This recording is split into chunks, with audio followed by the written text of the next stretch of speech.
drag the war on. 2 months into the campaign, as the rains set in, they stall the French, for the guerrillas have a secret weapon in this war.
And I think it's about time for the world and the American public to know. So says the CIA first reached out for him in 1991 after.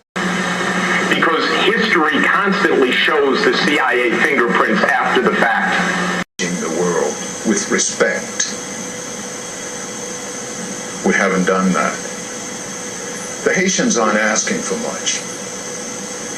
They're not asking America to do so much for them as they're asking America to stop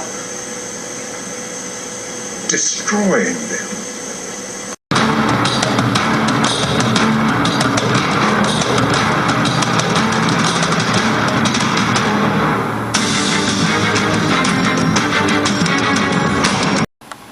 The Haitians have a few words for those who have contributed to the destabilization of the Haitian Empire.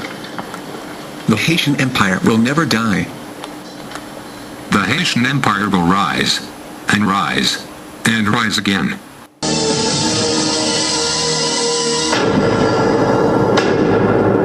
I'll be back.